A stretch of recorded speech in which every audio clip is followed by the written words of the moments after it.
So I've thought about how I implement changes in my life. I sometimes implement a change easily, and at other times I might resist that change for perhaps a very long time, maybe even years. And I've identified three primary factors that influence the mechanism of self-progress. How I evaluate on each of these three factors determine whether I'll do something, or whether I'll just say that I'll do it but then lack the motivation to follow through, or whether maybe I'll just decide that it's not even worth it to try. And so thinking about these three factors has been really helpful for me in understanding if and how easily I may be able to implement a change that I'm trying to make. And the first factor is urgency or importance. So the more urgent a scenario is, the more likely I am to act on a solution. So if I stay up way too late and I don't get enough sleep, for example, then maybe I'm always exhausted and brain fogged, and so my performance at work is poor. And maybe my employer is threatening to fire me for poor performance. So I might feel that getting my exhaustion under control is urgent. Now you could also substitute the idea of urgency for importance. If I think the potential gains from solving a problem are low, then I won't feel very incentivized to address it.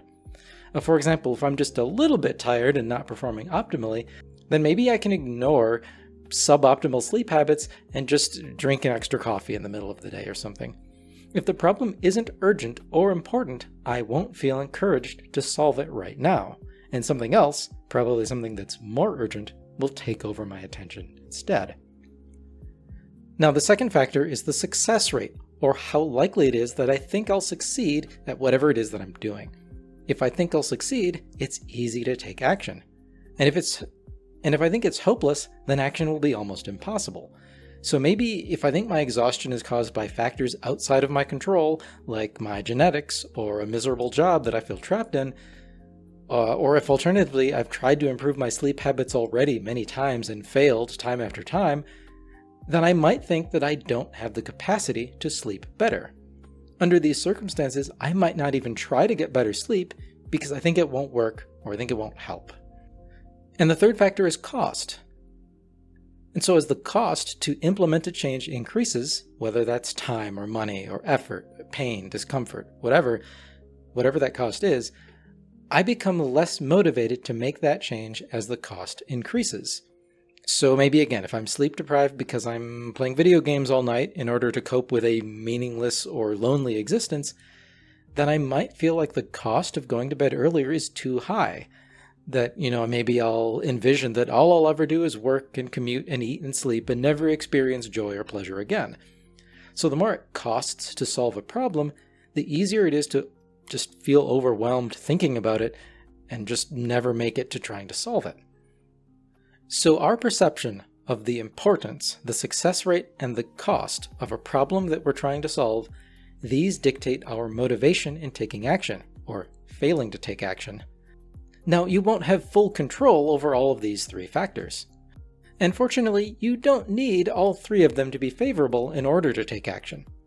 For example, an issue could be important but costly, and it still might be worth doing. But you might struggle if you also perceive the effort as likely to fail. Now, when you're struggling with progressing on a problem that you're facing, consider these three factors.